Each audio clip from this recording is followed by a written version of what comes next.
Hello everybody, this is Christy from the Be the Light YouTube channel, and I thank you so much for stopping by and taking the time out of your busy day to listen to what I have to say. I thank you so much in advance, and I send you love today, tomorrow, and continuously.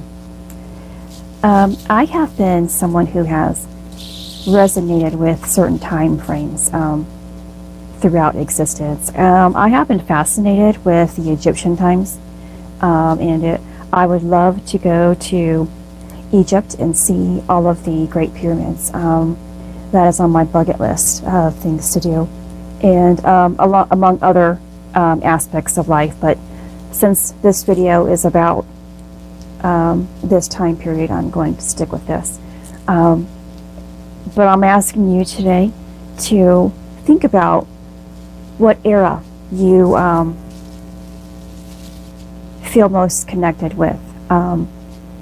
Like again, for myself, Egypt. So I like to watch things, whether documentaries or movies, based upon that time. And one of my most favorite movies of all time, which, you know, is not really about the pyramids, but it's about Egypt, was the Ten Commandments. It's something that has always been one of my favorite movies ever since I was a little girl. I used to love sitting there and watching it, and when everybody else was like, oh, that's such a boring movie, it was my favorite movie and has been. And I watch it sometimes on a loop over and over again when the weather is terrible outside. So with this video, I kind of want to share with you my experience again, but by doing so, hoping that I give you the message that is given to me. Again, I am so grateful that I am able to connect to our divine God and Jesus, and with all that is, and receive beautiful, beautiful messages, but also messages for either, you know, individuals who come to me seeking answers, or messages for the collective, anyone who wants to listen, and also messages for myself. So God and Jesus come to me and actually tell me what I am doing along my path, like the steps. My steps are guided, and He is always guiding everyone within their life, but you have to be able to see it. So yes, in our own reality, He will guide us personally if we are attuned to it, or if you are able to receive visions as well, you will be guided in your path along those terms as well. So I was given the vision of the Sphinx, which is a pyramid that is in Egypt, that is in the shape of a lion animal. The bottom part of the pyramid is in the lion's form, his body, its body, and the top of it is the human head. So I was unfamiliar with, you know, what it kind of represented. So like everything else that I am not familiar with, I do my own research.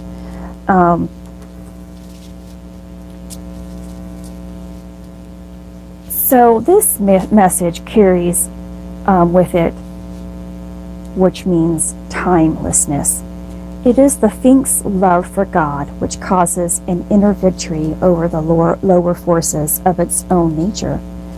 This message is captured both in the Sphinx construction and its orientation. A noble human head on top of a lion's body, a composite figure, part human, part animal, that rises out of the earth to face the rising sun each day and to follow its passage across the sky. To attain the goal which the Sphinx represents is to undertake the journey of purification. This journey requires long, deliberate effort motivated by the desire to reach the goal. What is this goal? It is the eternal marriage of life and light that love seeks and that the Sphinx represents. It's the covenant, the purpose for creation, its beginning and the place of its return. The Sphinx adores the sun, Ra, the supreme god according to ancient tradition. It waits for its return each day. It is the Sphinx adoration for the sun that causes it to rise out of itself, out of the earth from which it is made, to reach continually for the higher level of its being, called by the light.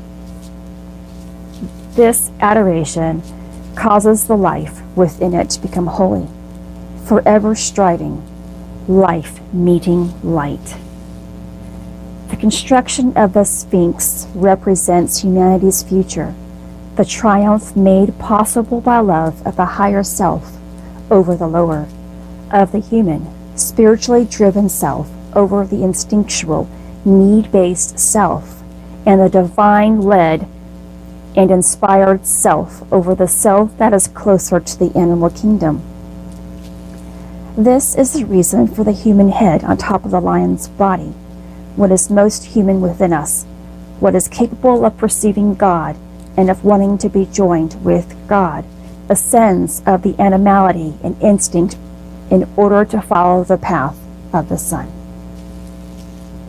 Timeless yet relevant to today, the Sphinx voice speaks to us from the past concerning the joy reunion that can occur when human, when no longer personal, but becomes joined to divine will. This joining makes possible the transition from the human to the divine. It makes possible the emergence of a sacred human, one who rises out of instinct and personal desire toward the higher ideals of purity, service, and the love for God. The Sphinx stands as a lodestar, or a magnet for the future of mankind. It prefigures what is later to be called the biblical Israel, for Israel is the name of what it means to become a sacred human. Israel is also the name for what it means on the collective level to become a holy people, a people whose life is dedicated to serving God and to honoring all life on earth as sacred. To attain the goal which the Sphinx represents is to undertake the journey of purification. This journey requires long, deliberate effort, motivated by the desire to reach the goal. And what is the goal again? It is the eternal marriage of life and light that love seeks and that the Sphinx represents. It is the covenant, the purpose for creation, its beginning and the place of its return. When the soul reaches a certain stage in its own development, love calls it and inspires it to seek its own higher nature, moved by the stirrings within itself. Then a partnership takes place between human effort and divine assistance in pursuit of this end. This partnership, this marriage of intention between God's purpose for humanity and human purpose, is the meaning of the covenant. It is also the motive force and the method for that which leads to it, the process of purification. And so I took that all from a site, and I will try to put the link there to give the owner its credits. Sometimes when I do receive guidance of my path, I don't fully understand what it means until I do seek answers. And then that's when, God will come back to me and fill my heart with its meaning later on, whether based upon what I have read or an additional vision that he gives to me about my path. And I know the work that I have done, and he has really guided my steps, and he has told me all about the growth that I have done and the healing that I have done And I know where my purpose is taking me. I know where my path is leading me to be. And it does require the purification process. My purpose is about serving something still great. And I have known this. And I have known this since I was a little girl, which is a part of why it was so terrifying for me. It's so unfamiliar, yet you know that's where it's going to go. And this is how God has always tried to, especially in my life, guide my steps. He has placed signs of that type of life there ever since I was 6 years old. And it's taken me all of this time to get here. And it's okay. Without all of the things that I have been through, I don't think I would appreciate this path right here and right now. It's so essential to go through a little bit of that suffering to know what it is that you want out of your life. And when you can see your own suffering, your own brokenness, and love it still, you know, you're healing from it, and you're opening another door to unlimited possibility of what you can possibly be. So I wanted to just put this story out here for you about, you know, that Sphinx. And if this is an era that you resonate with and find fascinating and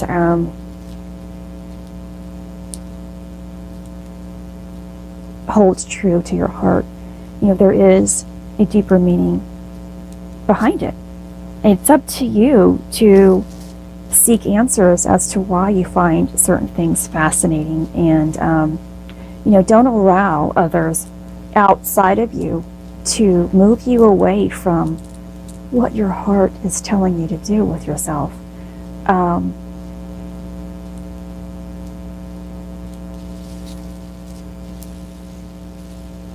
It's important for you to trust in what you are seeing and feeling in your life. And it will always guide you in the steps to go. So I just wanted to take a few moments and share the symbolism behind the Sphinx and give you parts of my journey. It's no one else's business what you choose to do in your life unless you make it their business. You need to continue on what you know is true and surround yourself with people who are nurturing of that. But always remember, though, if you have people in your life who is not supportive of your choices, give them your love and compassion, because they don't understand parts of themselves either. If they can't see what you're doing is about you and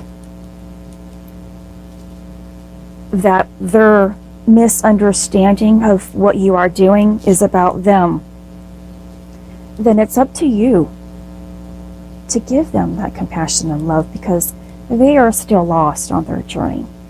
And when we continuously move in our journey with love and still give others the love and compassion they need, it allows them to open up to what's true in themselves. This is Christy. Much love, health, and healing your way. I am bringing purpose to your life. Take care.